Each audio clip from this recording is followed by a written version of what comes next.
Continuando con la explicación de cómo obtener el valor económico agregado, vamos a trabajarlo a través de Excel. Para este fin, tengo los estados financieros, tanto el balance general como el estado de resultados de una empresa que tomé de forma aleatoria de la base de datos de Super Sociedades. Los años o el año de referencia va a ser el 2018. Y comencemos a observar qué encontramos dentro del balance general. Hay unos activos corrientes de casi 400.000 millones de pesos. Tener presente que aquí las cifras están dadas en miles de pesos, o sea que tenemos aquí casi 400.000 millones de pesos. En activos no corrientes, 75.000 millones de pesos, para un total de inversión de 474.000 millones de pesos. Esta información permite inferir que es una empresa del sector comercio, del sector comercio. ¿Por qué del sector comercio? Porque es una empresa que tiene una buena cantidad de activos corrientes. Observen que el activo corriente tiene una participación respecto al total pasivo del 84%. El 84% aproximadamente están representados dentro de activos corrientes. Y dentro de esos activos corrientes, la mayor cantidad de recursos se encuentran en efectivo, ¿sí? en cuentas comerciales por cobrar, o sea, clientes, y en inventarios corrientes. Es una empresa del sector comercio. El activo no corriente, por su parte, participa con lo faltante, o sea, con el 16%. Aquí tenemos entonces esta es la participación de los activos no corrientes. Una empresa del sector comercio.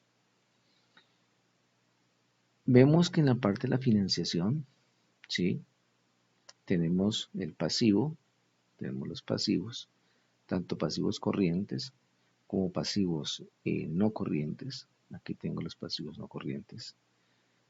Predomina la financiación de corto plazo y el total pasivos son 52.510 millones de pesos. Si comparamos el patrimonio total tiene un valor de 422.000 millones de pesos. Esto nos permite concluir que la financiación, la estrategia de financiación es patrimonial. Y es patrimonial porque el pasivo tan solo representa el 11% del total de la financiación, mientras que el patrimonio representa el 89% del total de esa financiación, 89% aproximado. Entonces tenemos una empresa del sector comercio, ¿sí? Sus principales inversiones se enfocan en el activo corriente y su estrategia de financiación es patrimonial. Y eso llegamos a la conclusión porque el 89% del financiamiento está con patrimonio, es decir, con socios, y el 11% con terceros. Ahora, dentro de ese 11%, el pasivo corriente es el que predomina. Así uno comienza a conocer una ligera aproximación, a hacer un diagnóstico financiero en términos de EVA. No lo va a hacer con la profundidad, sino con explicación, ser consecuente con lo que hice en el primer video. Nos dirigimos ahora al estado de resultados. El estado de resultados nos permite identificar, ¿sí? Primero que todo, una estructura operacional. Aquí tengo la utilidad operacional. Esta es la utilidad operacional. Recuerden lo que les comentaba en el primer video. Esto es lo que más le interesa a Eva. Y observen que los ingresos son de 340.000 millones de pesos, un costo de venta de 245.000 millones de pesos aproximadamente, una ganancia bruta de cerca de 95.892 millones de pesos. Tenemos unos ingresos, otros ingresos, están dentro del rubro del operativo por 30.000 millones de pesos, gastos de venta por 71.000 millones de pesos, gastos de administración por 6.000 millones de pesos, casi 7.000 millones, y otros gastos por 18.000 millones de pesos. La ganancia de operación es de 29.000 millones de pesos aproximadamente, hay unos ingresos financieros, producto de otras actividades que no son propias de la operación de la empresa. Y llego a esa conclusión primero por el nombre, ingresos financieros, y segundo, porque están en la parte, en la estructura financiera de estos resultados. Tengo los costos financieros producto del financiamiento que acabamos de comprobar. Y finalmente unos impuestos de 14.319 millones de pesos. Y una ganancia procedente de operaciones de 19.777 millones de pesos. Recordar que eso está en miles. Bueno, es una empresa del sector comercio. Mire la cantidad de ventas que hay. Las utilidades operacionales. Podemos sacar acá algunos indicadores que no creo que sean relevantes para poder llegar después a demostrar por qué la empresa genera EVA o no. Sí. Eso ya corresponde a otro video, a otro ejercicio que quizás elabore en el futuro. Bueno, haciendo un reconocimiento al balance general, a la estructura de inversión y a la estructura de financiación. Aquí tengo la estructura de inversión, ¿sí? Y aquí tengo la estructura de financiación. Procedemos entonces a reconocer el proceso de calculeo. Por lo general uno comienza con el estado de resultados, o esa es mi práctica, comenzar por el estado de resultados, hacer un análisis respecto a algunos rubros como el margen bruto, el margen operacional, el margen antes de impuestos, el margen neto, pero eso sí es con un fin de profundizar más sobre aspectos que están relacionados, muy ligados con la rentabilidad. Lo que nos importa en este momento es calcular la SUBODI, y la SUBODI hay dos pasos o dos formas de calcularlas. La primera forma, como lo digo en el video número 1, es parte de la actividad operacional. 29.555 millones de pesos. ¿Listo? Y a esto le resto los impuestos, eso es decir, 14.319 millones de pesos. Le resto los impuestos y aquí tendría la SUBODI. La SUBODI para esta empresa sería de 15.235 millones de pesos. El paso número 2 es haciendo lo que dice Orul Ahmad en su libro Valor Económico Agregado. Se toman las utilidades netas, observen acá, ganancias procedentes de operaciones, es la utilidad neta, tomo la utilidad neta. Vamos a restarle los ingresos financieros. ¿Por qué restarle los ingresos financieros? Porque aquí está sumando esta partida y para quitarle el efecto, pues lo traigo aquí con signo contrario y de esa forma elimino o saco de acá el ingreso financiero. Y le sumo los costos financieros. ¿Por qué sumo los costos financieros? Porque estas dos actividades no son propias de la operación de la empresa. Entonces elimino el efecto que hay aquí de lo que es no operacional y lo elimino con el fin de determinar la SUBODI. Observen que llegamos al mismo valor. Entonces, repito, paso número 1, tomo la utilidad operacional, le resto los impuestos y determino así la SUBODI.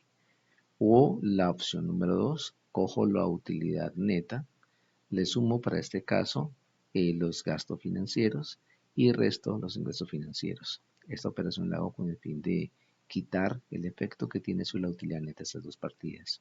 Y observen que llegamos a la misma UODI.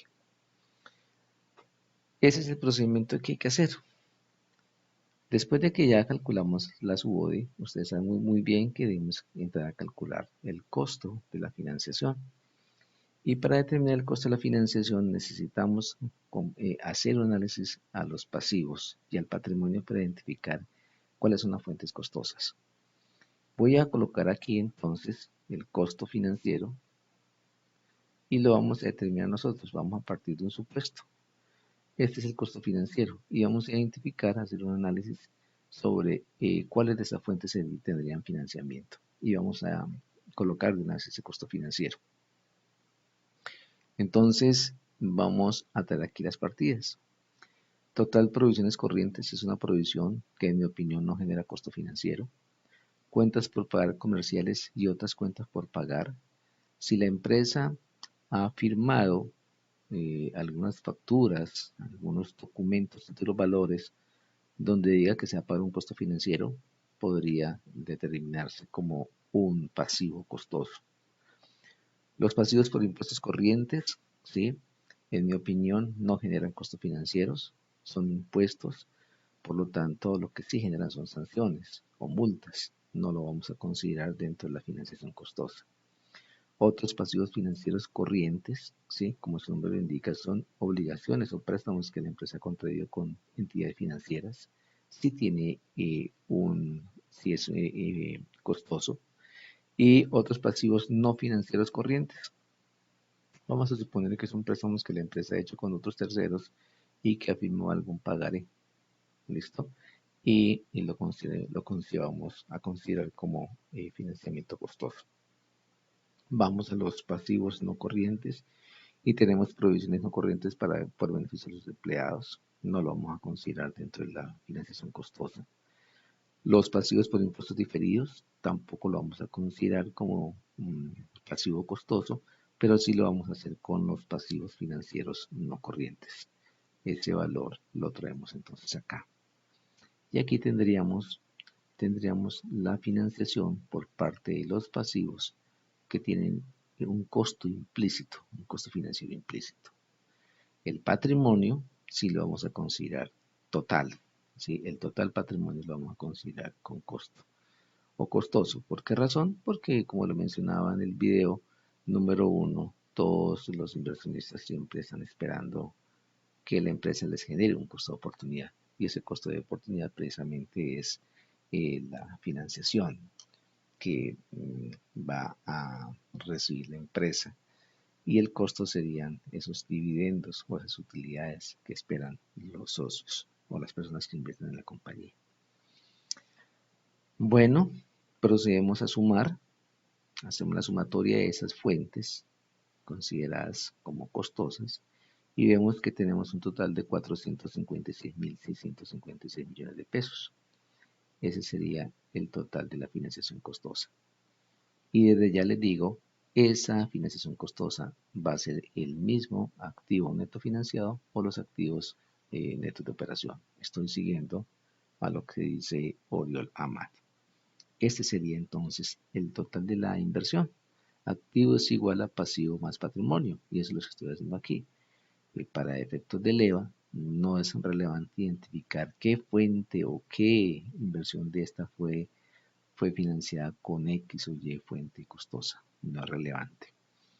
Teniendo en cuenta ya que el total de la financiación costosa es de 456.656 millones, pues ese valor sería también el valor de los activos netos financiados. Vamos a colocar aquí en todo el costo de financiamiento. Se recomienda utilizar aquí tasas efectivas. Vamos a suponer entonces que esta cuenta fue para el comercial tiene un costo del 15%. Importante acá, voy a trabajar en dos porcentajes antes de impuestos. En finanzas, uno siempre trabaja con porcentajes antes o después de impuestos. Desde ya les digo que esto lo vamos a trabajar antes de impuestos. No vamos a tener en cuenta la parte deducible. Si lo trabajamos con impuesto con tasa después de impuestos es porque se supone que se va a deducir algo. Entonces eso lo explicaré de pronto en otra charla. Los pasivos financieros corrientes, vamos a colocarle un 18% de tasa de interés. Los pasivos financieros no financieros corrientes, vamos a colocar un 20% de tasa de interés. Estos pasivos financieros no corrientes, dejámoslo en un 12%, y todo el patrimonio, hay diferentes formas de calcular el patrimonio, por ahora no voy a mencionar ese procedimiento para calcular cada fuente del patrimonio, procedo simplemente a determinar que el costo de oportunidad de estos inversionistas va a ser del 20%, va a ser del 20%. ¿Listo? Tengo entonces ya el costo de la financiación, tengo las diferentes fuentes. El siguiente paso es conocer la participación. ¿Sí? Lo que voy a hacer es el costo ponderado de capital. Es la participación que tiene cada fuente de financiamiento costoso dentro del total de esa financiación. Y eso es hacer un análisis vertical, es decir, mirar cuál es la participación que tiene cada fuente costosa frente al total del financiamiento. Eso es lo que vamos a calcular inmediatamente. Ya saben ustedes que lo que vamos a hacer es análisis vertical. Entonces procedemos a hacer ese cálculo, ese análisis vertical. Estoy comparando cada fuente respecto al total de la financiación y llego a las siguientes conclusiones. Digo que las cuentas por pagar comerciales participan con el 2.97% frente al total de la financiación. Ese es el total de la financiación. Que los pasivos financieros corrientes participan con el 0.04%, mientras que los pasivos no financieros corrientes con el 4.47%. Otros pasivos financieros no corrientes con el 0.04% y lo que es el patrimonio con el 92.47%. Se supone que cuando yo sumo todas estas participaciones me debe arrojar el 100% y efectivamente lo tenemos. Observen lo que le comentaba al inicio de esta explicación, que la estructura era patrimonial. Era patrimonial porque el 92.47% del total de la financiación es patrimonio y el resto corresponde a financiamiento con terceros. ¿Listo? Una vez tengamos nosotros esta información, procedemos a calcular el ponderado, ¿sí? El ponderado. Y la media ponderada, pues simplemente se multiplica lo que es el costo de la financiación antes de impuestos por la participación. De aquí en adelante no vuelvo a decir que es antes o después de impuestos. Desde ya digo que este es el cálculo del coste de capital antes de impuestos. Aquí tenemos el 0.45%, acá tenemos el 0.01%, aquí tenemos el 0.89%, aquí tengo el 0.01% y finalmente aquí tengo el 18.49%. Hacemos la sumatoria y se identifica que el costo de la financiación, el costo medio, el costo ponderado capital, la tasa interna de oportunidad, la tasa mínima aceptación de rendimiento de esta empresa es el 19.85%. No sería lo mínimo que debería ganarse la compañía. ¿Listo? Conclusión. Los 456.656 millones de pesos están siendo financiados al 19.85%. Procedemos entonces a calcular el costo en pesos o en unidades monetarias.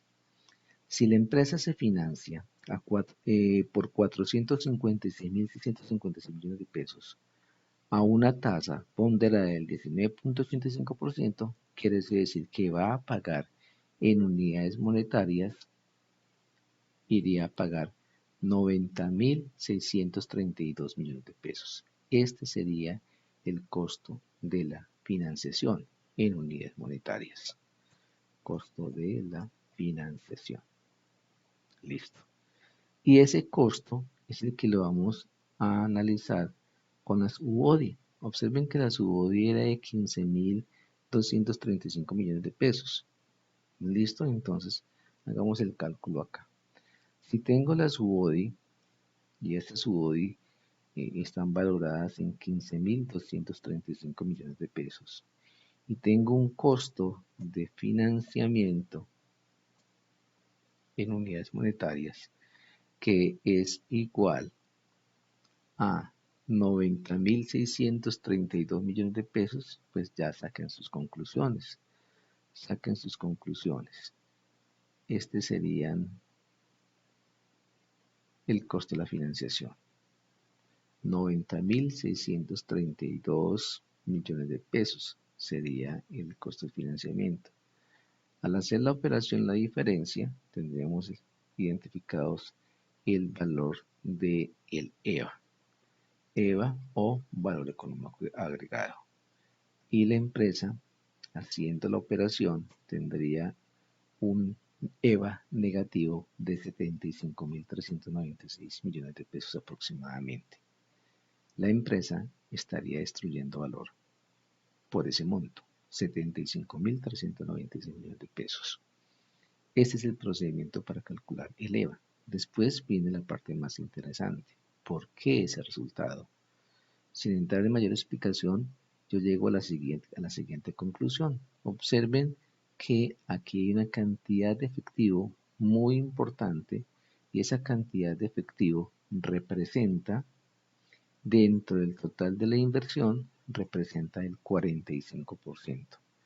Una empresa que tenga el 45% en efectivo quiere decir que lo está acumulando, quizás para hacer de pronto para especular, quizás para aprovechar descuentos por pronto pago, pero es una cantidad supremamente alta, el 45% en efectivo. ¿Cuánto genera, qué rentabilidad genera tener efectivo en cuenta corriente, en cuenta de ahorros o en caja, que en Colombia? Una rentabilidad mínima. Y ese 45% está siendo financiado en promedio al 19.85%. Entonces es una cantidad supremamente alta, lo cual origina una destrucción de valor por parte de la compañía.